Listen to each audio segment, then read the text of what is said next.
Le ruisseau chante peut-être, mais il n'est pas toujours profond. Les habitants de Redemption Valley oubliaient trop souvent cette vérité. Ils jugeaient les choses à leur apparence plutôt qu'à leur substance. Chelsea Macmillan l'a appris à ses dépens. Mariée jeune à un fils de banquier qui portait des bottes cirées mais avait l'âme pourrie. La ville la considérait comme chanceuse, mais derrière des portes closes, ses paroles étaient plus tranchantes qu'un fer rouge. Il se moquait de son rire, de sa cuisine, et même de sa façon de marcher sur les terres de son propre père. Lorsque le feu l'a emporté, le cœur de Chelsea était déjà réduit en cendres, et elle s'est jurée de ne plus jamais confondre le son de la douceur avec son goût. Avant de replonger dans l'histoire, dites-moi dans les commentaires d'où vous la regardez. Et si cette histoire vous touche, cliquez sur j'aime et abonnez-vous, car demain, je vous réserve quelque chose de très spécial. Chelsea avait 16 ans lorsque la tuberculose emporta ses deux parents à 3 mois d'intervalle. Le ranch Double M, avec ses 2000 acres de pâturage de premier choix et un troupeau d'une valeur de 15 000 appartint soudainement à une jeune fille qui savait à peine tenir une comptabilité. L'avocat de son père, Declan Price, avait tout arrangé avec une efficacité implacable. Mademoiselle Macmillan Price avait dit, en ajustant ses lunettes et montures métalliques dans le salon du ranch, « Le testament de votre père stipule votre fiançailles avec Kell Goodwin. La cérémonie doit avoir lieu dans les 6 mois afin d'assurer la stabilité financière du ranch. » Chelsea se souvenait d'autres choses de ses parents. Thomas Macmillan poursuivait sa mère dans la cuisine, lui volant des baisers tandis qu'elle riait et le repoussait avec son tablier. Ils dansaient sans musique sous le porche, se chuchotant des secrets qui les faisaient rougir comme des adolescents. Leur amour était espiègle, tendre, plein d'affection. Elle s'attendait à la même chose du mariage. Kell Goodwin arriva pour leur mariage dans une calèche noire qui coûtait plus cher que ce que la plupart des gens gagnaient en 2 ans. Fils du banquier le plus en vue de la ville, il était grand et beau dans son costume sur mesure, ses cheveux blonds lissés en arrière avec une pommade coûteuse. Les femmes de Redemption Valley chuchotaient à propos de la chance de Chelsea. « Cette fille a trouvé le jackpot », disait Madame Annabelle Collier, la femme du pasteur, en s'éventant pendant la cérémonie. Kell Goodwin aurait pu choisir n'importe quelle fille d'ici à Denver. Le mariage eut lieu à la First Baptist Church de Redemption Valley par une après-midi étouffante du mois d'août 1883. Chelsea portait la robe ivoire de sa mère, retouchée pour s'adapter à sa silhouette plus menue. Les manches en dentelle lui semblaient lourdes sous la chaleur, mais pas autant que l'angoisse qui lui nouait l'estomac. Pendant la cérémonie, la main de Kell était froide et moite contre la sienne. Lorsque le révérend Jake Collier les déclara mari et femme, le baiser de Kell fut bref et expéditif, ressemblant davantage à la conclusion d'un accord commercial qu'au début d'une vie commune. Les problèmes commencèrent dès cette nuit-là. « Enlève cette robe ridicule », ordonna Kell dans leur chambre, la voix aiguë d'impatience, « et fais quelque chose pour tes cheveux. On dirait que tu t'es battu avec du bétail. » Les doigts de Chelsea tremblaient tandis qu'elle retirait son voile de mariée. « Je pensais que tu aimerais peut-être que je les laisse détacher. Mon père disait toujours, ma mère était magnifique avec ses cheveux détachés. » Kell rit, mais son rire était dépourvu de chaleur. « Ton père était un simple éleveur, Chelsea. Je ne cherche pas une femme des pionniers qui prétend être une dame. J'essaie de me comporter avec dignité. » Ces mots la frappèrent comme un coup physique. Elle avait passé des heures ce matin-là à coiffer ses cheveux noirs comme sa mère le lui avait appris, en entrelaçant de petites fleurs sauvages dans ses boucles. Son reflet lui avait rappelé sa mère le jour de son mariage. « J'essayais seulement d'essayer quoi? De m'impressionner avec tes charmes rustiques. » Cole desserra son col, son mouvement brusque trahissant son irritation. « Garde tes efforts pour quelque chose d'utile, comme apprendre à parler sans cet accent de campagnarde. Cela me met mal à l'aise en public. » Chelsea eut la gorge serrée. Ses parents n'avaient jamais critiqué sa voix. Son père disait qu'elle ressemblait à l'eau de source coulant sur des pierres lisses. Sa mère l'encourageait à chanter pendant qu'ils travaillaient ensemble dans le jardin. Les mois qui suivirent apportèrent chaque jour de nouvelles humiliations. Au petit déjeuner, Cole grimaçait lorsqu'elle passait devant lui. « Les biscuits. Ils ont le goût de chiure, disait-il en repoussant l'assiette. Tu ne peux pas faire quelque chose de comestible? Ou dois-je engager une cuisinière pour faire ce qu'une bonne épouse devrait savoir faire? » Lorsqu'ils assistaient à des réunions paroissiales, il la corrigeait devant les autres couples. Chelsea veut dire que le prix du bœuf a augmenté. Il l'interrompait d'un ton condescendant. Mais je suppose que les discussions sur l'élevage n'intéressent pas une compagnie raffinée. Les femmes souriaient nerveusement et changeaient de sujet tandis que Chelsea rougissait de honte. Elle se mit à parler de moins en moins en public, jusqu'à ne plus parler du tout. Au bal de la récolte de Redemption Valley, Cole refusa de danser avec elle. Je ne veux pas me ridiculiser, lui dit-il alors qu'elle regardait les autres couples valser sur la piste. Tu bouges comme si tu gardais des moutons. Chelsea avait appris à danser avec son père, qui fredonnait des mélodies pendant qu'il s'entraînait sous le porche. Elle avait rêvé de danser avec son mari, de se sentir gracieuse et chérie dans ses bras. Au lieu de cela, elle était assise seule à une table dans un coin, tandis que Callis discutait d'affaires bancaires avec les autres hommes. Les pires moments étaient ceux où ils étaient seuls. Cole énumérait ses défauts avec la précision d'un comptable. Tes manières à table sont épouvantables, lui avait-il dit un soir après qu'elle eut passé toute la journée à préparer son plat préféré. Tu tiens ta fourchette comme une ouvrière agricole, et cette robe te fait ressembler à une vache laitière. Tu n'as rien qui ne crie Phil the Ranch. Chelsea baissa les yeux vers la robe en coton bleu que sa mère avait cousue. Elle l'avait choisie parce que Cole avait un jour mentionné qu'il aimait cette couleur. Maintenant, elle lui semblait minable et inadaptée à sa peau. J'aurais pu épouser Piper Hearst, continua Kell en coupant son steak avec une précision violente. Son père possède le plus grand magasin de Colorado Springs. Elle parle français et joue du piano. Elle sait se comporter comme une dame. Alors pourquoi ne l'as-tu pas fait? Les mots échappèrent à Chelsea avant qu'elle ne puisse les retenir. La fourchette de Cole heurta bruyamment son assiette. Ses yeux verts devinrent aussi froids que le givre de janvier. Parce que ton ranch faisait partie de l'arrangement, ma chère épouse. Les terres de ton père bordent la servitude ferroviaire. Lorsque la Denver and Rio Grande prolongera sa ligne à travers Redemption Valley, cette servitude vaudra 50 000 $. La vérité la frappa plus durement que son insulte la plus cruelle. Il ne l'avait jamais désirée. Il voulait son héritage, ses terres, l'héritage de son père. Elle n'était qu'un inconvénient qui accompagnait le prix. Après cela, Chelsea cessa d'essayer de lui plaire. Elle cessa de se boucler les cheveux, cessa d'essayer d'engager la conversation pendant le dîner, cessa de porter les bijoux de sa mère. Elle se déplaçait dans leur maison commune comme un fantôme, ne parlant que lorsqu'on lui adressait la parole, mangeant en silence pendant qu'il énumérait ses défauts. L'incendie se déclara une nuit de février, alors que le vent soufflait des montagnes comme une créature vivante. Chelsea était dans la cuisine, en train de lire le vieux livre de recettes de sa mère à la lumière d'une lampe, lorsqu'elle sentit une odeur de fumée. Elle courut dehors et vit les flammes consumer la grange où ils stockaient la nourriture pour l'hiver. La lueur orange illuminait le ciel nocturne et elle pouvait entendre le bétail mugir de détresse depuis le pâturage adjacent. « Préviens, Carol !» cria-t-elle en direction de la maison, les granges en feu, mais Carol courait déjà vers les flammes, criant qu'il avait des papiers importants dans le bureau de la grange. Chelsea le regarda avec horreur disparaître dans la structure en feu. Elle courut vers le dortoir pour réveiller les ouvriers du ranch, mais le temps qu'ils organisent une chaîne humaine avec des seaux, la grange était entièrement en feu. Ils pouvaient entendre Kell appeler à l'aide de l'intérieur, mais les flammes étaient trop intenses pour qu'ils puissent l'atteindre. Lorsque le toit s'est effondré, ses cris se sont tus. Ils ont retrouvé son corps le lendemain matin, serrant dans ses mains un coffre-fort métallique contenant ses documents bancaires. Les papiers à l'intérieur n'étaient plus que cendres. Debout, près de sa tombe au cimetière de Redemption Valley, Chelsea sentit quelque chose mourir en elle qui n'avait rien à voir avec le chagrin. Elle avait tant essayé d'être la femme que Carol voulait, et il avait récompensé ses efforts par de la cruauté et du mépris. Elle ne se soumettrait plus jamais à une telle humiliation. « Je ne me remarierai jamais », murmura-t-elle au vent, tandis que la terre tombait sur son cercueil. « Je ne laisserai plus jamais les paroles d'un homme me rabaisser à néant. » Les années qui suivirent la mort de Carol passèrent comme les saisons pendant une sécheresse longue, aride et immuable. Chelsea se lança dans la gestion du ranch Doubleman avec la détermination farouche d'une femme qui n'avait plus rien à perdre, sauf son indépendance.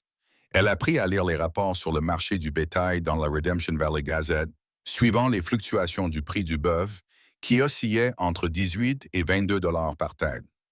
Elle négocia avec les représentants des chemins de fer qui venaient fouiner autour de sa propriété, offrant des sommes de plus en plus alléchantes pour les droits de servitude que son défunt mari avait tant tenu à revendiquer.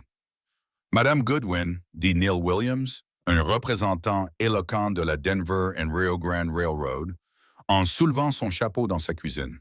Nous sommes prêts à vous offrir 45 000 pour un droit de passage permanent sur votre pâturage oriental. C'est plus d'argent que la plupart des gens ne voient dans toute leur vie. Chelsea lui servit du café dans la cafetière en porcelaine de sa mère, le seul objet élégant qu'elle avait conservé de la maison de ses parents.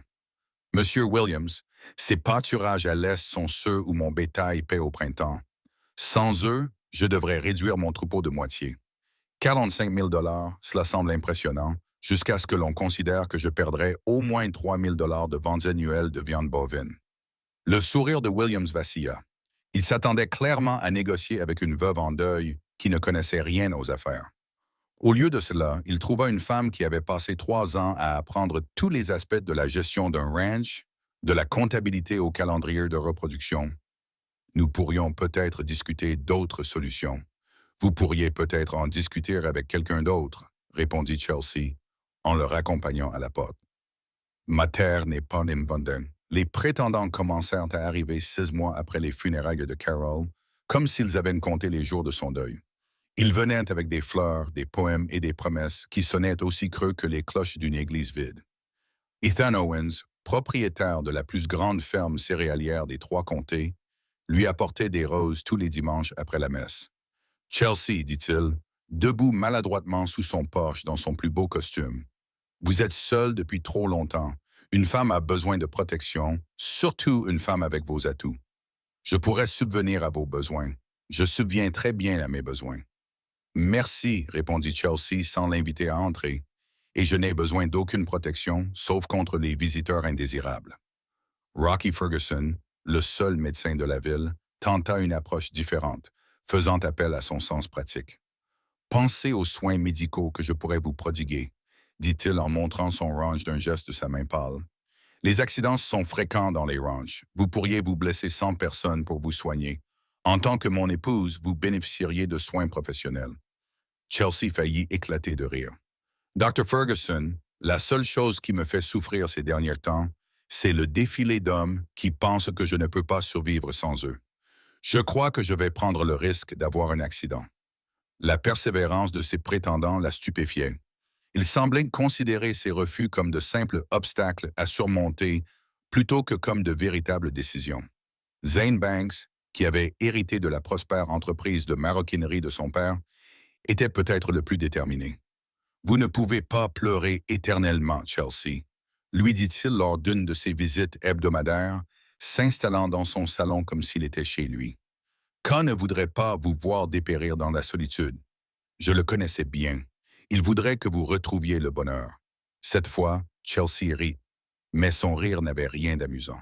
« Monsieur Banks, si vous connaissiez mon défunt mari aussi bien que vous le prétendez, vous sauriez qu'il ne s'est jamais soucié de mon bonheur.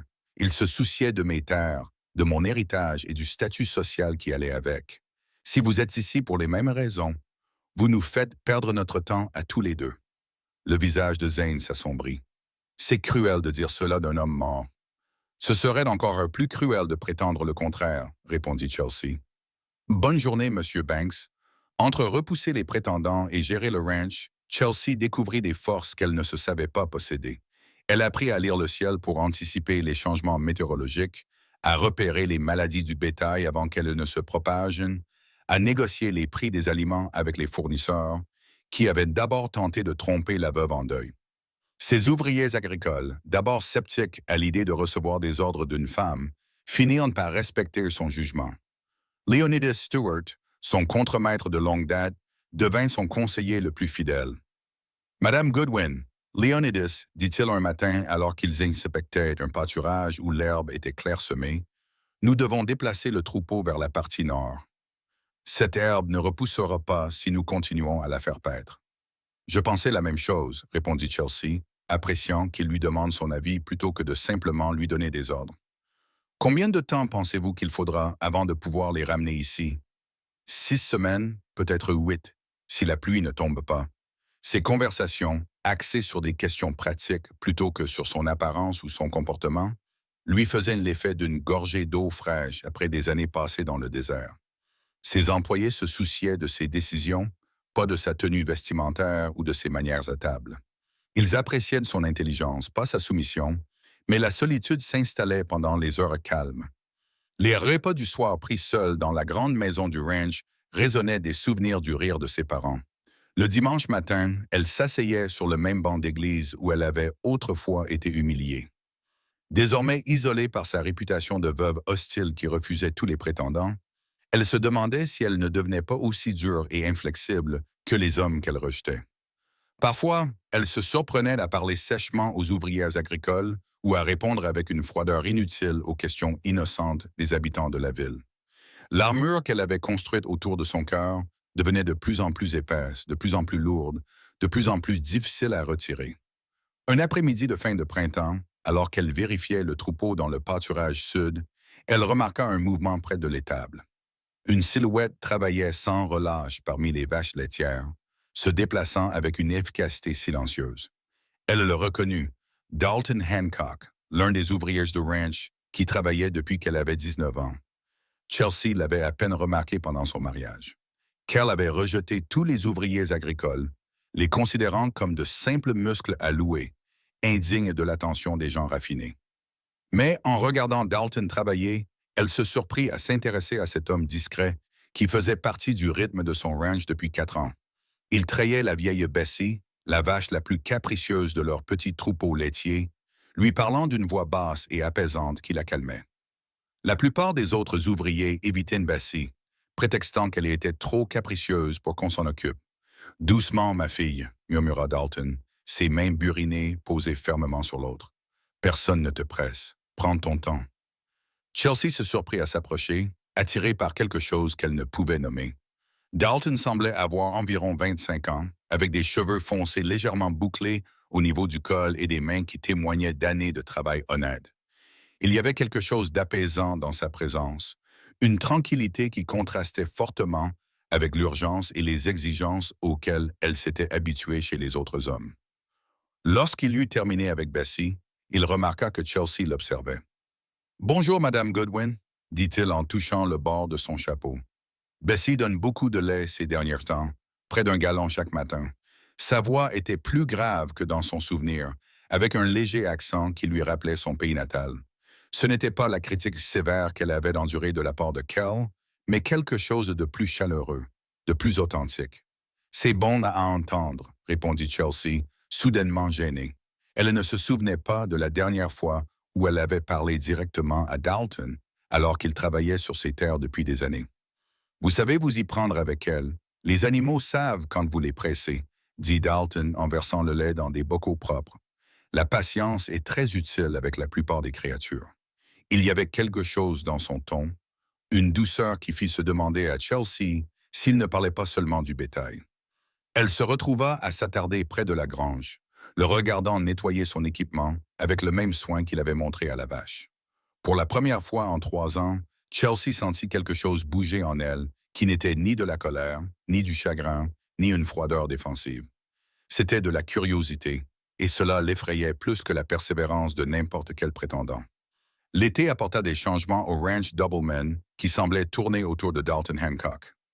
Alors que Chelsea avait autrefois à peine remarqué ce cow-boy discret, elle se surprenait désormais à être consciente de sa présence tout au long de ses journées. Elle l'apercevait en train de réparer les clôtures avec un soin méticuleux ou de préparer les repas pour les ouvriers du ranch dans la cuisine du dortoir, et elle ressentait alors un frémissement inconnu dans sa poitrine. Dalton avait un don pour la cuisine qui surprenait tout le monde, y compris Chelsea.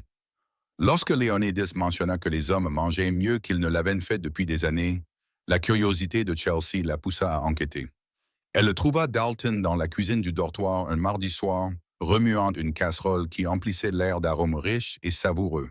Il avait réussi à transformer des restes de bœuf, des légumes fatigués et des produits de base du garde-manger en quelque chose qui sentait comme un festin. « Ça sent bon, » dit Chelsea depuis l'embrasure de la porte, surprise par son propre audace à l'approcher. Dalton leva les yeux, les joues légèrement rougies. « Je me contente d'utiliser ce que nous avons. Madame Goodwin, ne gaspillez pas, vous n'en manquerez pas. Ma grand-mère disait, Ta grand-mère t'a appris à cuisiner. Oui, madame, j'ai perdu mes parents quand j'avais 12 ans. Elle m'a élevé jusqu'à ce que je sois assez grand pour voler de mes propres ailes. Il remua le contenu de la casserole d'un air pensif. Elle disait, un homme qui ne peut pas se nourrir tout seul n'est qu'un demi-homme. Chelsea s'approcha, attirée par la chaleur de la cuisine et la façon décontractée dont Dalton parlait de son passé. Qu'y a-t-il là-dedans qui sent si bon? Rien d'extraordinaire, juste des os de bœuf mijotés pour donner du goût. Quelques carottes qui ramollissaient, des oignons, une poignée d'herbes que je cultive derrière le dortoir. Il goûta le ragoût à l'aide d'une cuillère en bois. Il réfléchit, il faudrait peut-être un peu plus de sel. Vous cultivez des herbes. Le sourire de Dalton était timide mais sincère. J'ai commencé un petit jardin là-bas. De la sauge, du thym, un peu de romarin. Cela semble inutile d'acheter des épices alors qu'elles poussent toutes seules avec un peu de soin. Chelsea se surprit à lui rendre son sourire. C'était le premier vrai sourire qu'elle échangeait avec un homme depuis aussi longtemps qu'elle pouvait s'en souvenir. Je pourrais? Je pourrais voir votre jardin? La petite parcelle derrière le dortoir était une révélation. En rangées bien ordonnées, Dalton avait cultivé non seulement des herbes, mais aussi des légumes, des tomates, des poivrons, des courges, des haricots, grimpant sur des tuteurs en bois. Tout était entretenu avec un soin et un savoir-faire évident. C'est remarquable, dit Chelsea en s'agenouillant pour examiner les plantes en bonne santé. Vous avez créé quelque chose de magnifique ici. C'est juste pratique, répondit Dalton. Mais elle pouvait entendre la fierté dans sa voix. Les aliments frais ont meilleur goût que ceux qui proviennent des boîtes de conserve, et ils coûtent moins cher aussi. Alors qu'il marchait entre les rangées, Dalton lui raconta des histoires sur le jardin de sa grand-mère, les techniques qu'elle lui avait enseignées, la satisfaction de cultiver des aliments de ses propres mains. Chelsea se surprit à se détendre comme elle ne l'avait pas fait depuis la mort de ses parents. Je n'avais pas pensé au jardinage depuis des années, admit-elle. Ma mère et moi avions l'habitude de nous occuper des fleurs ensemble, surtout des roses. Elle disait qu'elles étaient comme des êtres humains. Elles fleurissaient mieux lorsqu'elles se sentaient en sécurité et bien entretenues. Elle avait l'air d'être une femme sage. Elle l'était. Chelsea toucha un plant de tomates, remarquant à quel point il semblait en bonne santé par rapport aux légumes qui peinaient dans son propre potager négligé. J'ai laissé son jardin mourir après son décès. C'était trop douloureux de l'entretenir. Les jardins ont la capacité de renaître, dit Dalton doucement. Parfois, ils ont juste besoin que quelqu'un croie à nouveau en eux. Leurs conversations devinrent plus fréquentes. Chelsea trouvait des excuses pour vérifier diverses opérations du ranch qui la plaçaient près de l'endroit où Dalton travaillait. S'il remarqua son attention accrue, il n'en fit jamais mention, l'incluant simplement naturellement dans toutes les tâches qu'il accomplissait. Un après-midi, elle le découvrit en train de réparer une partie de la clôture qui bordait le ruisseau. Il travaillait méthodiquement, remplaçant les poteaux pourris et resserrant les fils de fer avec le même soin qu'il apportait à tout le reste. Cette partie s'affaisse depuis des mois, observa Chelsea en s'installant sur un rocher voisin pour le regarder travailler. Léonidis l'a mentionné. J'ai pensé que je m'en occuperais avant que nous fassions passer le troupeau ici la semaine prochaine. Tu n'as pas besoin de te surcharger de travail. Les réparations de la clôture peuvent attendre l'équipe. Dalton interrompit son martelage pour la regarder. Ça ne me semble pas correct de laisser quelque chose de cassé alors que je peux le réparer. En plus, j'aime travailler de mes mains. C'est pour ça que tu es devenue ouvrière agricole, en partie pour le travail. Dalton fixa un autre fil de fer, testant sa tension. En vérité, j'avais besoin d'un endroit où me remettre pendant un certain temps. Billy s'abonne pas. Le travail à la ferme m'a offert cela. Guérir de quoi? Pendant un instant, Chelsea crut qu'il ne répondrait pas. Puis Dalton posa ses outils et s'assit sur la clôture qu'il venait de réparer. J'ai été fiancé une fois. Une fille nommée Maya Vincent, d'une ville à environ 80 km à l'est d'ici. Je pensais l'aimer. Je pensais qu'elle m'aimait aussi. Chelsea ressentit une pointe de jalousie inattendue à l'évocation d'une autre femme. Que s'est-il passé? J'ai trop donné, je suppose. Je disais toujours oui alors que j'aurais dû dire non. Elle voulait des choses que je ne pouvais pas lui offrir. Des robes chics, des bijoux, des voyages à Denver. J'avais 3 emplois pour essayer de la rendre heureuse. Je n'ai jamais mis un centime de côté pour notre avenir. Cela ne semble pas déraisonnable. Un homme devrait vouloir subvenir aux besoins de sa fiancée. Le rire de Dalton était amer. Subvenir aux besoins est une chose. Se faire utiliser en est une autre. Il s'est avéré que Ma voyait quelqu'un d'autre depuis le début. Un représentant commercial qui pouvait lui offrir les choses que je ne pouvais pas lui offrir. Quand je l'ai découvert, elle m'a dit que j'aurais dû savoir qu'une fille comme elle ne se contenterait pas d'un homme comme moi. La cruauté désinvolte des paroles de Maya rappela à Chelsea, de manière désagréable, le traitement que lui avait infligé Caillou. Je suis désolé, ça a dû être douloureux. Ça l'a été, mais ça m'a appris quelque chose d'important. Je préfère être seul plutôt qu'avec quelqu'un qui me considère comme inférieur à ce que je suis. Ils restèrent assis dans un silence confortable pendant un moment, regardant le ruisseau couler. Chelsea ressentit un lien inattendu avec l'expérience de Dalton. Ils avaient tous deux été rabaissés par des personnes qui prétendaient tenir à eux. « Depuis combien de temps travaillez-vous ici ?» demanda-t-elle. « 4 ans, cet automne. J'ai commencé juste après Meyer. Et j'ai mis fin à notre relation. Léonidis m'a embauché alors que j'étais complètement brisé. Et vous êtes satisfait de travailler ici pour... » Elle fit un geste vague, soudainement gênée par leur relation employeur-employé. « Travailler pour vous ?» Les yeux bruns de Dalton la fixaient sans ciller. « Oui, madame. Vous êtes juste. Vous payez à temps et vous ne demandez pas plus qu'une journée de travail honnête. C'est plus rare que vous ne le pensez. Je n'ai jamais vraiment réfléchi à ce que vivent les hommes qui travaillent ici. Pendant mon mariage, je ne m'occupais pas des activités du ranch.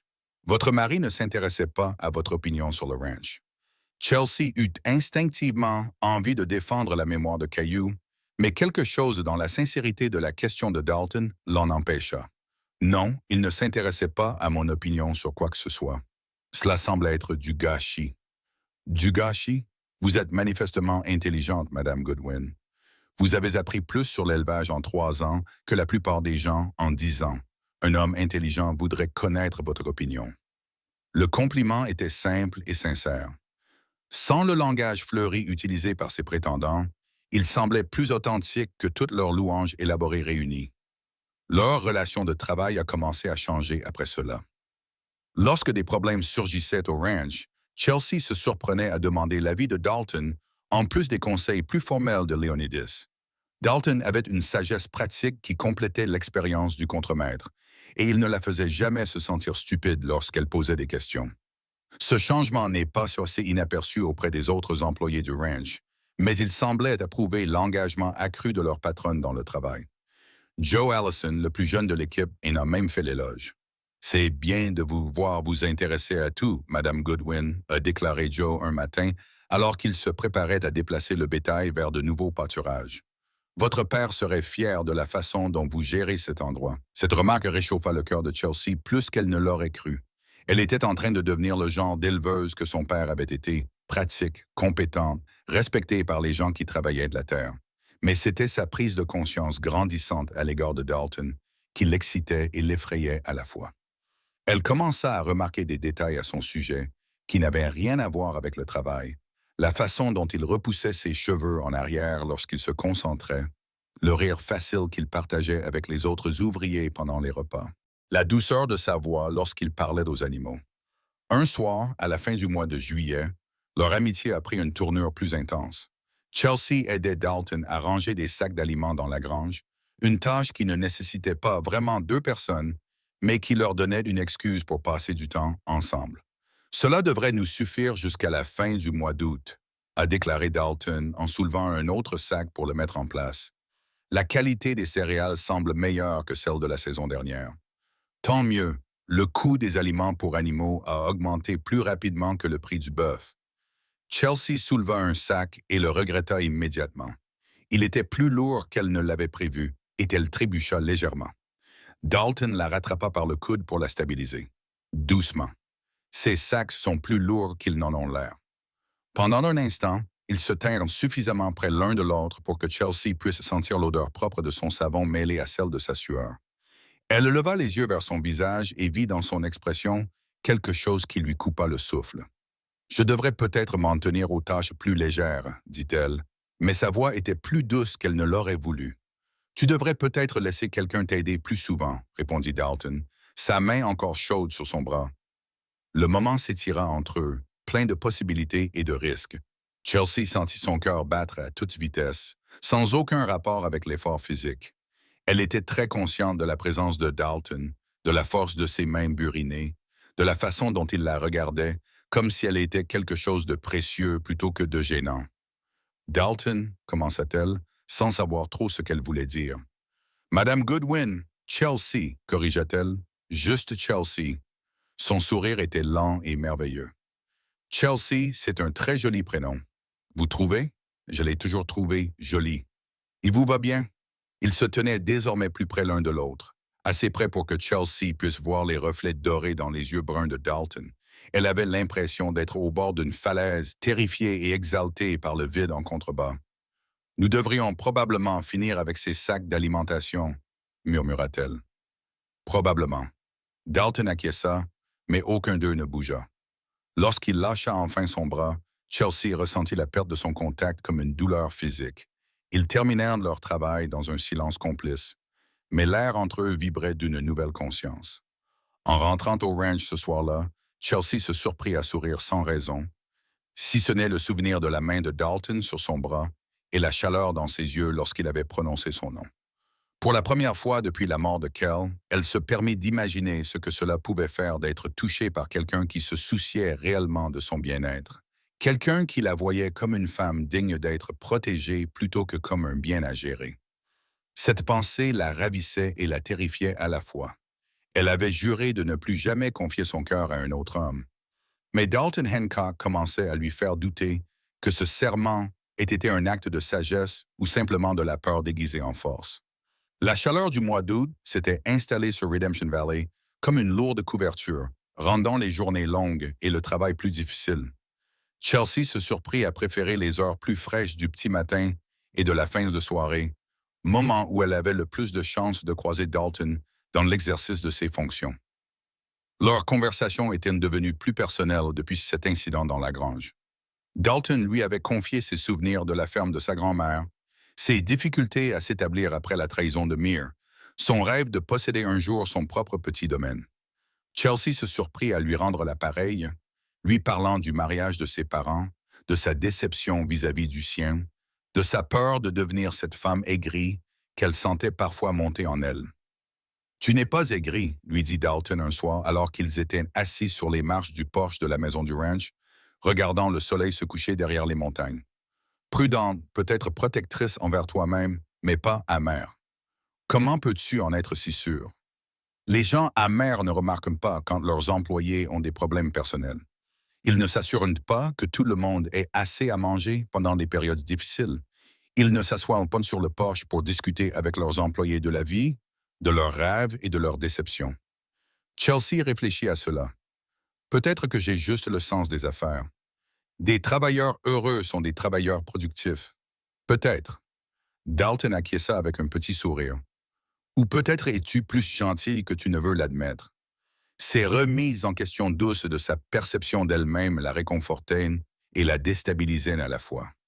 Dalton voyait en elle des qualités qu'elle avait oublié posséder. Mais son attention la rendait également de plus en plus consciente des murs qu'elle avait érigés autour de son cœur. La première véritable épreuve survint lorsque le Dr. Rocky Ferguson fit une nouvelle visite insistante au ranch.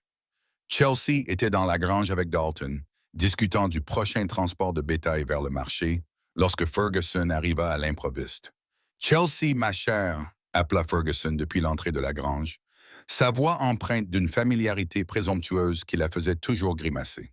« J'espère que vous ne m'en voulez pas de passer à l'improviste. » Chelsea sentit Dalton se raidir à côté d'elle, bien que son expression restât soigneusement neutre. « Dr. Ferguson », répondit-elle froidement. « Quelqu'un est blessé? » « Pas du tout.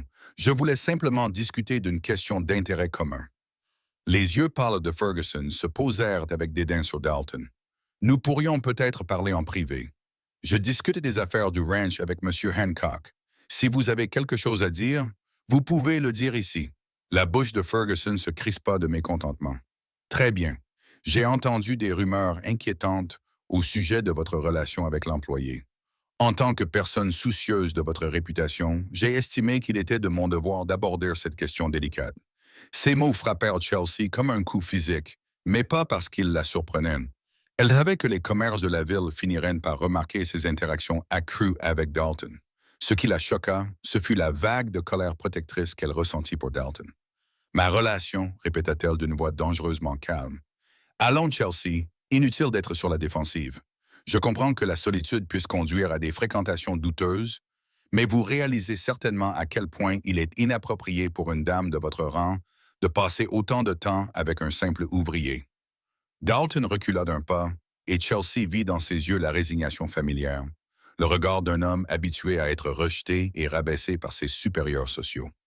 Cette expression lui rappela douloureusement ses propres sentiments pendant les pires moments de son mariage. Dr. Ferguson, dit Chelsea d'une voix aussi tranchante que le vent hivernal. Monsieur Hancock n'est pas un simple ouvrier. C'est un ouvrier agricole expérimenté dont j'apprécie les conseils et dont je respecte le caractère plus que je ne peux le dire des hommes qui viennent sans y être invités sur ma propriété pour répandre des ragots déguisés en préoccupation. Le visage de Ferguson s'assombrit. J'essaie de vous protéger d'une erreur qui pourrait ruiner votre réputation à jamais.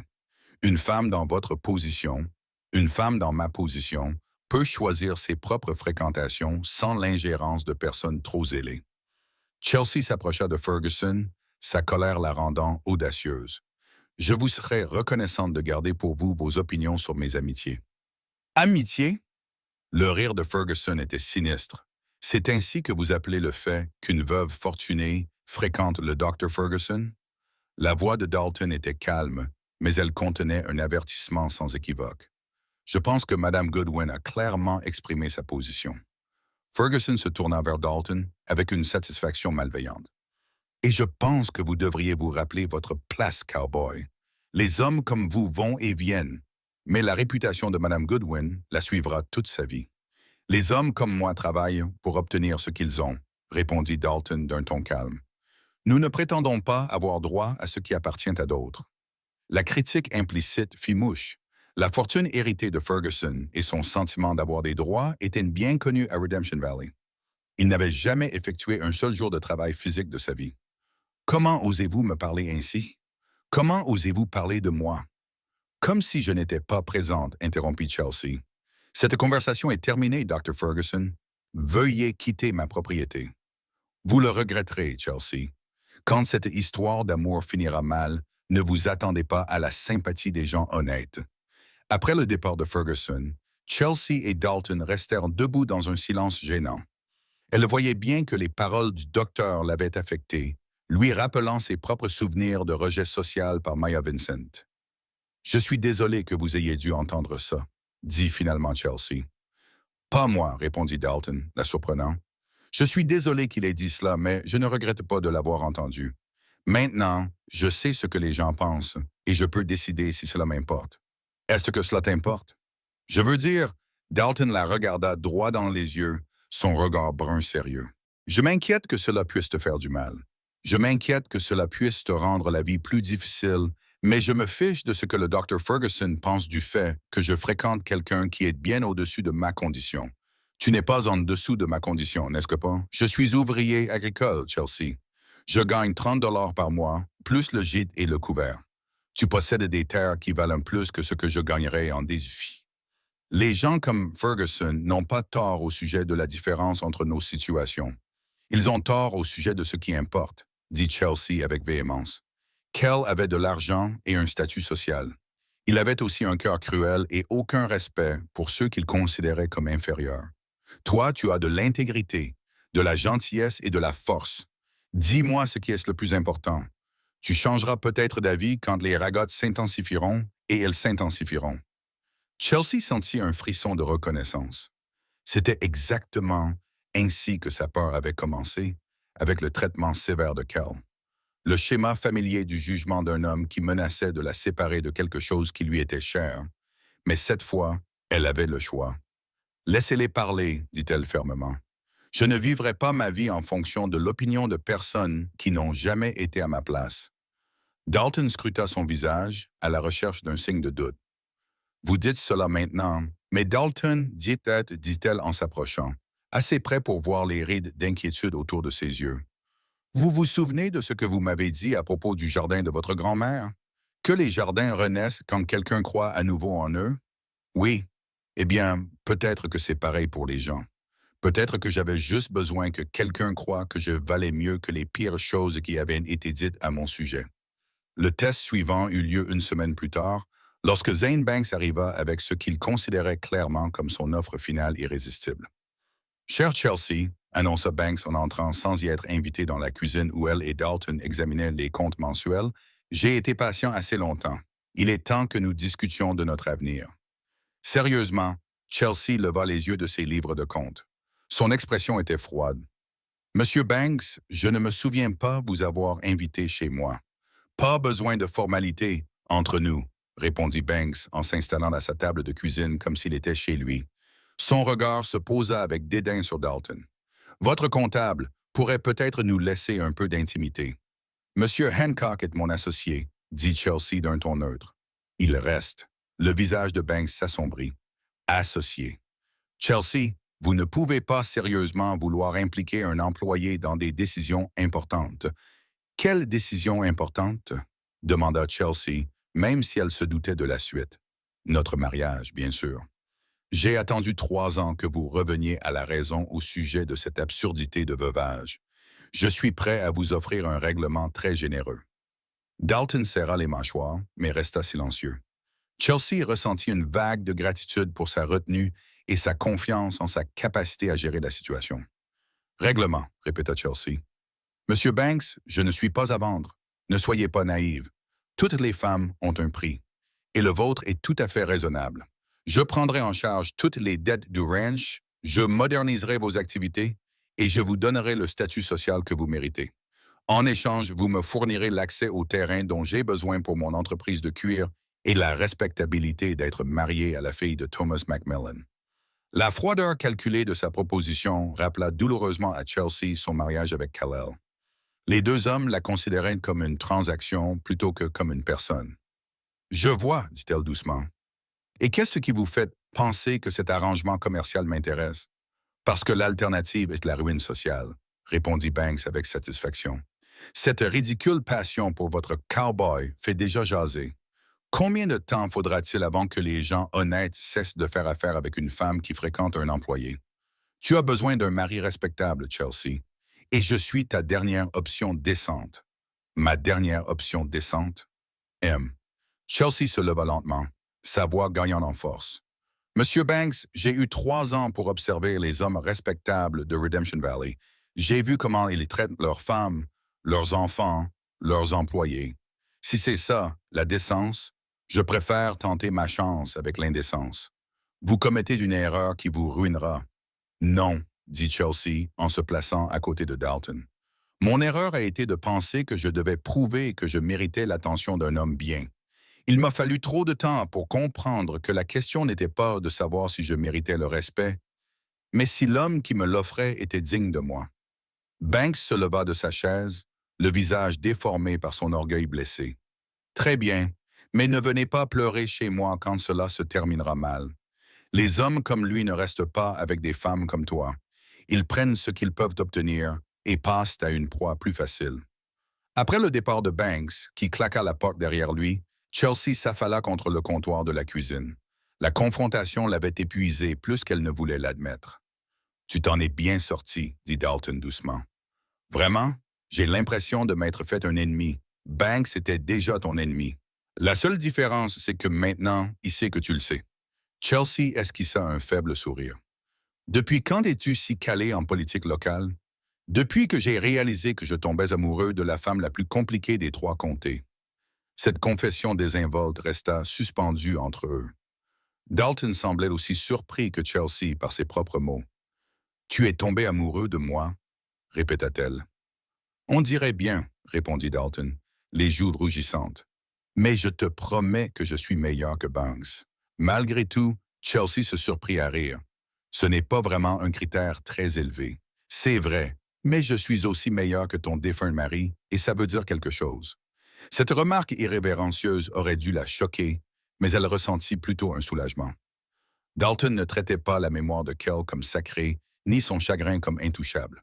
Il reconnaissait la réalité de son passé sans s'en laisser intimider. « Tu sais, dit-elle pensivement, je pense que tu as peut-être raison. La demande en mariage eut lieu alors qu'il réparait une pompe à eau qui s'était cassée pendant la nuit. Chelsea tenait une clé à molette tandis que Dalton serrait un boulon récalcitrant. Il va falloir remplacer des pièces, marmonna Dalton en essuyant la sueur de son front. Tout le mécanisme est usé. Pouvons-nous nous permettre de le réparer correctement ou devons-nous le rafistoler à nouveau? Cela dépend si nous planifions à court ou à long terme. Que veux-tu dire? Dalton posa ses outils et la regarda droit dans les yeux. Je veux dire que si je t'aide simplement à passer une autre saison, nous le rafistolons. Mais si je reste ici pendant des années pour t'aider à construire quelque chose qui dure, nous investissons dans des pièces de qualité. Chelsea sentit son cœur s'emballer. Et que prévoyez-vous? Cela dépend de vous, Chelsea. J'aimerais construire quelque chose qui dure, si vous m'acceptez. La proposition était pratique, honnête et parfaitement adaptée à l'homme qui la faisait. Pas de déclaration dramatique ni de promesse qu'il ne pourrait tenir. Juste une invitation à construire un avenir ensemble. Vous me demandez de vous épouser alors que nous sommes plongés jusqu'au coude dans les machines de pompage. Je te demande de m'épouser parce que nous travaillons bien ensemble. Même les mains dans les machines à pompe. Chelsea regarda cet homme qui n'avait jamais essayé de la changer, qui ne lui avait jamais demandé d'être moins qu'elle-même, qui ne lui avait jamais fait honte de sa force ou de ses cicatrices. Oui, dit Adam, tel simplement. Oui, oui, oui, je t'épouserai, mais nous ferons les choses correctement. Pas d'avocat qui arrange les mariages pour des raisons financières. Personne ne nous dira ce que nous devons vouloir. D'accord. Que veux-tu? Je veux une petite cérémonie. Je veux écrire mes propres vœux et je veux être sûr que tout le monde comprenne qu'il s'agit d'un partenariat, pas d'une acquisition. Ils se marièrent par une fraîche matinée d'octobre 1887, célébrée par le révérend Jake Collier et en présence de Leonidas Stewart et de sa femme comme témoin. Chelsea portait une simple robe bleue qu'elle avait cousue elle-même, et Dalton portait sa plus belle chemise avec une nouvelle cravate à nouer. Au lieu des vœux traditionnels, ils ont prononcé les mots qu'ils avaient écrits eux-mêmes. Dalton Chelsea a dit, d'une voix ferme malgré l'importance du moment. Je promets de te confier mon cœur, mon ranch et mon avenir. Je promets de travailler à tes côtés et non derrière toi et de ne jamais laisser les opinions des autres ébranler ma foi en ce que nous construisons ensemble. Chelsea Dalton répondit, je promets de mériter ta confiance chaque jour, de protéger ce que nous construisons sans essayer de le contrôler, et de t'aimer non pas malgré ta force, mais grâce à elle. Leur baiser de mariage fut doux et assuré, sous le regard du soleil matinal et des montagnes qui veillaient sur la vallée depuis des siècles. La réception de mariage eut lieu dans la cuisine du ranch où Dalton avait préparé un festin à base de légumes de son jardin et de bœuf provenant de leur propre troupeau. Le repas était simple mais délicieux et la conversation coulait aussi facilement que le vin. Léonidas porta un toast aux mariés en levant son verre de cèdre. Que votre mariage soit aussi solide que votre bétail et aussi fructueux que votre terre, et que vos enfants héritent de l'entêtement de leur mère et du bon sens de leur père, ajouta Anna Carlson, l'institutrice du village, qui était devenue l'une des rares amies proches de Chelsea. Alors que la soirée touchait à sa fin et que leurs invités partaient, Chelsea se retrouva seule avec son nouveau mari dans la cuisine où ils avaient partagé tant de conversations. Elle dit alors, tout à coup timide, que se passe-t-il maintenant? Maintenant, nous nettoyons la vaisselle, nous allons voir le bétail et nous verrons le reste au fur et à mesure, répondit Dalton en retroussant ses manches. C'est très pratique. Préférez-vous quelque chose de plus romantique? Chelsea réfléchit sérieusement à la question. En fait, oui, je préférerais. Dalton posa la vaisselle qu'il était en train de débarrasser et prit ses mains dans les siennes. Chelsea Hancock, dit-il, utilisant son nouveau nom pour la première fois, tu es la femme la plus remarquable que j'ai jamais connue. Tu es assez courageuse pour faire à nouveau confiance après avoir été blessée, assez forte pour diriger ce ranch toute seule, et assez généreuse pour voir au-delà de ma situation modeste et reconnaître l'homme que j'essaie d'être. Et j'ai l'intention de passer le reste de ma vie à m'assurer que tu ne regretteras jamais de m'avoir choisi. Il l'embrassa alors, non pas le baiser bref de leur cérémonie de mariage, mais quelque chose de plus profond et de plus prometteur. Chelsea sentit ses dernières défenses s'effondrer, remplacées par quelque chose d'infiniment plus précieux. La certitude qu'elle était vraiment en sécurité dans ses bras. Leur nuit de noces fut douce et patiente, deux personnes apprenant à se faire confiance, non seulement avec leur cœur, mais aussi avec leur corps. Il y avait des rires mêlés de passion, des conversations entrelacées de baisers et une tendresse que Chelsea n'avait jamais connue auparavant. Tu ne m'avais jamais dit que tu étais aussi serré, haleta Dalton pendant un moment d'intimité à couper le souffle, son calme habituel laissant place à une merveilleuse spontanéité. Ce commentaire, mi-taquin, mi-submergé, fit rire Chelsea, alors même que le désir la parcourait. Il y a beaucoup de choses que tu ne sais pas encore à mon sujet. J'ai hâte de les découvrir, répondit-il, et elle pouvait entendre le sourire dans sa voix.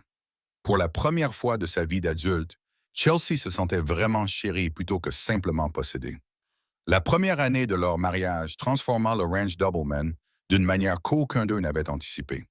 Grâce à la sagesse pratique de Dalton et au sens des affaires de Chelsea, ils modernisèrent leurs opérations tout en conservant la touche personnelle qui fidélisait leurs employés. Les nouveaux systèmes d'irrigation fonctionnent mieux que prévu, rapporta Dalton lors d'une de leurs réunions de planification en soirée. La production d'herbe a augmenté de 30% dans les pâturages du Sud et le prix du bétail s'est stabilisé autour de 25 par tête, ajouta Chelsea en consultant ses registres. Si nous parvenons à maintenir la taille du troupeau pendant l'hiver, nous réaliserons un bénéfice de près de 1 000 cette année. Ton père serait fier, a déclaré Dalton en la regardant calculer les coûts d'alimentation avec la même précision qu'elle apportait à tout le reste. Il serait fier de nous, a corrigé Chelsea. Ce succès nous appartient à tous les deux. Leur partenariat s'étendait au-delà des affaires et touchait tous les aspects de leur vie quotidienne. Ils partageaient des tâches culinaires, Dalton enseignant à Chelsea les techniques de sa grand-mère tandis qu'elle apportait les recettes de sa mère. Ils travaillaient ensemble à l'amélioration du ranch. La vision de Chelsea s'est combinée au savoir-faire de Dalton pour créer des solutions qu'aucun d'eux n'aurait pu réaliser seul. L'attitude de la ville envers leur mariage a évolué, passant du scandale au respect réticent, car la prospérité des deux hommes était devenue impossible à ignorer. Même les anciens détracteurs avaient du mal à contester leur succès. Je dois l'admettre, a avoué le Dr. Ferguson lors d'une rencontre fortuite au magasin général. Votre mari s'est révélé plus compétent que je ne l'aurais cru. Plus compétent que vous ne l'espériez, vous voulez dire, a répondu Chelsea avec humour. Ferguson a eu la décence de paraître embarrassé. J'ai peut-être mal jugé la situation. Vous avez mal jugé les personnes impliquées, a corrigé Chelsea. La situation ne vous concernait pas. La deuxième année, leur premier enfant est né, une fille qu'ils ont prénommée Lily Rose Hancock. Dalton s'est révélé être un père aussi doux et attentionné qu'il était un mari, se levant pour les tétés de minuit et chantant des berceuses de sa voix grave et apaisante. Elle a tes yeux, dit-il un soir, berçant le bébé pendant que Chelsea se reposait. Et ton menton obstiné, répondit Chelsea avec une satisfaction fatiguée. Que le ciel nous vienne en aide quand elle sera plus grande. Que le ciel vienne en aide au pauvre garçon qui tentera de la courtiser. Chelsea a ri. Avec ton instinct protecteur et mon sens des affaires, elle sera redoutable. 4 ans plus tard, leur fils Thomas Dillon a rejoint la famille, nommé non pas en l'honneur du père de Chelsea, mais en référence aux qualités qu'ils espéraient qu'il incarnerait. L'honnêteté et la force. Le garçon s'est révélé avoir le tempérament stable de son père et l'esprit vif de sa mère, papa.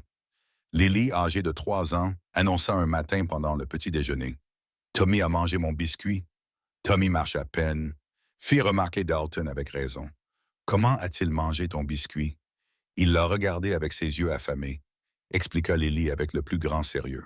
« Ah, la défense des yeux affamés, » dit Chelsea en cachant un sourire, une accusation très sérieuse. « Je pense que nous devons enseigner à notre fille ce qu'est une preuve, » suggéra Dalton. « Et enseigner à notre fils ce qu'est le vol de biscuits, » ajouta Chelsea. « On ne peut pas avoir de criminels dans la famille. » Ces moments d'humour familial remplissaient leur maison d'une chaleur dont Chelsea n'avait pu que rêver pendant ses années de solitude. La maison du ranch, autrefois remplie de silence et de souvenirs douloureux, résonnait désormais des rires des enfants et des sons réconfortants d'une famille qui construisait sa vie ensemble. Les Doublemen continuaient à prospérer sous leur gestion conjointe. Ils agrandirent le troupeau, améliorèrent le cheptel reproducteur et développèrent des relations avec des acheteurs à Denver et Colorado Springs. D'autres éleveurs ont commencé à leur demander conseil sur tout, de la gestion de l'alimentation à la négociation des contrats. Hancock s'y connaît en bétail et a admis Ethan Owens, le cultivateur de blé qui avait autrefois courtisé Chelsea, et sa femme s'y connaît en affaires. Ensemble, ils construisent quelque chose d'impressionnant. Leur succès leur a permis d'étendre leur influence au-delà du ranch. Ils ont embauché des ouvriers supplémentaires, offrant un travail stable à des hommes qui avaient du mal à trouver un emploi fiable. Dalton a mis en place un programme d'apprentissage informel, enseignant aux jeunes travailleurs les compétences dont ils avaient besoin pour progresser. Un homme a besoin de plus qu'un salaire pour se construire une vie, a-t-il expliqué à Chelsea lorsqu'elle a remis en question les dépenses supplémentaires liées au programme de formation. Il a besoin de compétences, de confiance en soi et de la possibilité de s'épanouir. Et une femme a besoin de savoir que la générosité de son mari ne les mènera pas à la ruine, a répondu Chelsea, sur un ton affectueux plutôt que critique. Fais-moi confiance, toujours. Leur générosité s'étendait également à la communauté.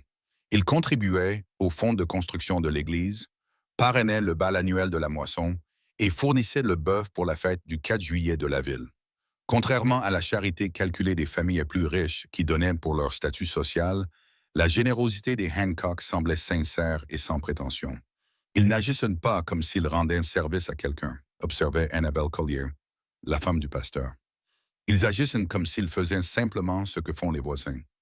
Au bout de 5 ans de mariage, les Doublemen étaient devenus le ranch le plus prospère de Redemption Valley. Mais surtout, c'était devenu un véritable foyer, un lieu où l'amour, les rires et le travail acharné avaient créé quelque chose de plus grand que la somme de ses parties. 14 ans après leur mariage, Chelsea se tenait sous le porche de la maison de ranch, regardant ses enfants jouer dans la cour tandis que Dalton travaillait dans son jardin agrandi. La scène qui se déroulait devant elle aurait semblé impossible pendant les années sombres qui avaient suivi la mort de Kel. Lily, âgée de 12 ans et déjà en passe de devenir une jeune femme formidable, apprenait à Tommy, 8 ans, à tresser un lasso. Rose, leur plus jeune fille âgée de 5 ans, les aidait en s'emmêlant dans la corde et en riant aux éclats. « Maman, appela Rose, dis à Tommy qu'il ne fait pas ça correctement. Dis à Rose qu'elle est dans le chemin, » rétorqua Tommy. « Dis-leur à tous les deux que se disputer ne les aidera pas à accomplir leurs tâches, » suggéra Dalton en s'approchant du porche, les bras chargés de légumes de son jardin.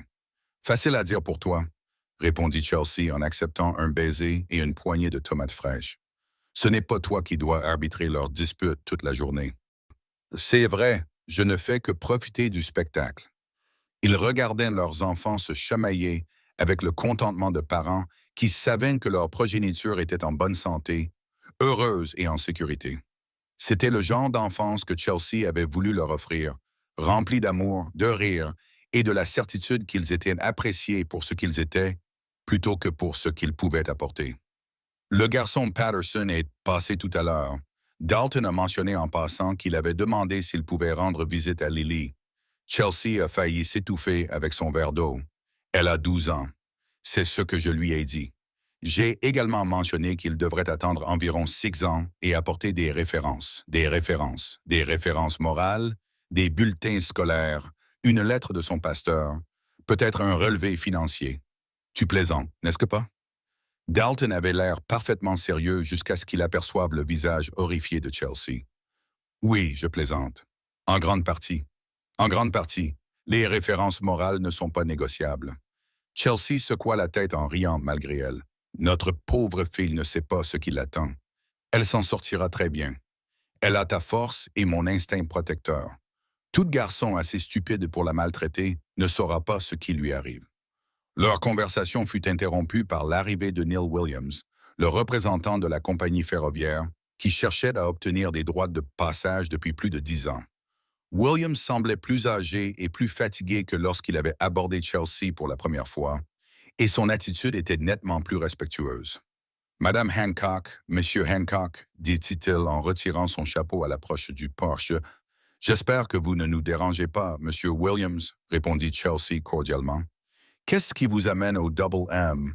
La Denver and Rio Grande est prête à faire une offre finale pour les droits de passage sur votre pâturage et 75 000 $ pour un droit de passage permanent, avec 5 000 $ supplémentaires par an pour l'accès à des fins d'entretien. » L'offre était nettement supérieure aux propositions précédentes, reflétant à la fois le désespoir de la compagnie ferroviaire et les talents de négociateur avérés des Hancock. Chelsea et Dalton échangèrent un regard, menant une conversation muette fruit de leurs années de collaboration. Monsieur Williams, dit finalement Dalton, nous apprécions ces conditions plus avantageuses, mais notre réponse reste la même. Le double M n'est pas dans le commerce de la vente de terre. Je comprends votre attachement à cette propriété, mais vous réalisez sûrement que cette somme d'argent pourrait assurer l'avenir de vos enfants. L'avenir de nos enfants est déjà assuré, répondit Chelsea. Ils grandissent sur des terres qui appartiennent à la famille depuis des générations, apprennent à travailler de leurs mains et de leur tête, entourés de personnes qui les aiment. Aucune somme d'argent ne peut acheter cela. Williams tenta une dernière fois. Le chemin de fer passera d'une manière ou d'une autre. Si ce n'est pas à travers votre terrain, ce sera autour. Vous feriez bien de tirer profit de l'inévitable. Alors je suppose que le chemin de fer devra contourner notre terrain, dit Chelsea d'un ton définitif. Bonne journée, Monsieur Williams. Après le départ de l'homme du chemin de fer, Chelsea et Dalton reportèrent leur attention sur leurs enfants, qui avaient abandonné leur travail avec la corde pour courir après les poulets dans la cour. « Tu n'as aucun regret ?» demanda Dalton à voix basse. « À propos d'avoir refusé l'argent du chemin de fer. »« Aucun. À propos de tout. D'avoir épousé un cow-boy pauvre, d'avoir renoncé à une vie plus facile, d'avoir choisi cette vie. » Chelsea réfléchit sérieusement à la question, comme elle le faisait pour toutes les questions réfléchies de Dalton. Le ranch bourdonnait d'activités productives, leur bétail paissait dans des pâturages sains, leurs enfants jouaient en toute sécurité dans la cour, et leur maison rayonnait de la chaleur d'un bonheur authentique. « Tu te souviens de ce que tu m'as dit à propos des jardins ?»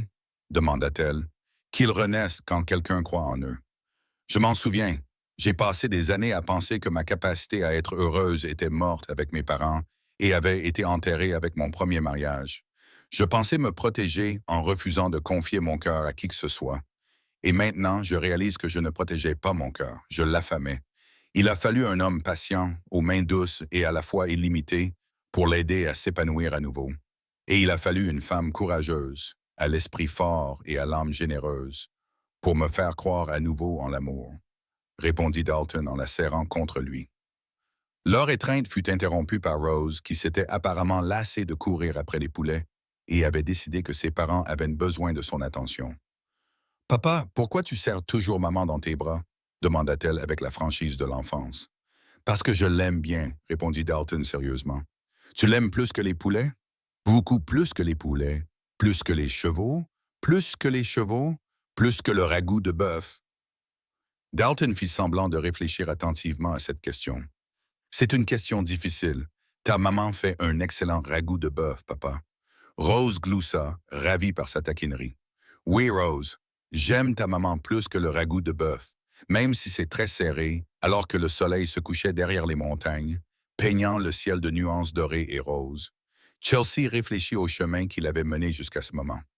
La jeune fille effrayée de 16 ans, qui avait été mariée à un homme cruel, semblait être une personne complètement différente. La veuve amère qui avait juré de ne plus jamais faire confiance ressemblait à un personnage sorti d'une autre histoire. Elle avait appris que l'amour ne consistait pas à trouver quelqu'un de parfait, mais à trouver quelqu'un qui complétait parfaitement ses propres imperfections. Elle avait découvert que la force ne consistait pas à construire des murs, mais à avoir le courage de les abattre lorsque la bonne personne se présentait.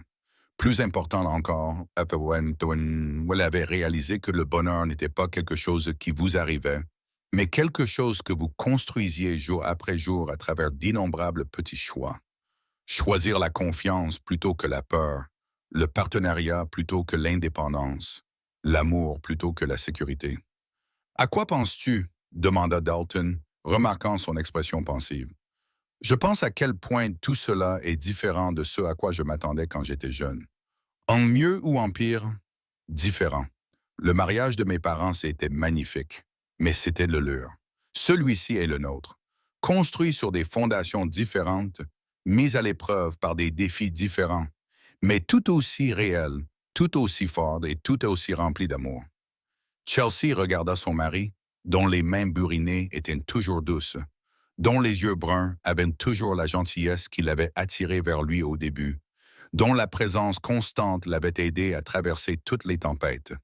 Tout aussi rempli d'amour, confirma-t-elle.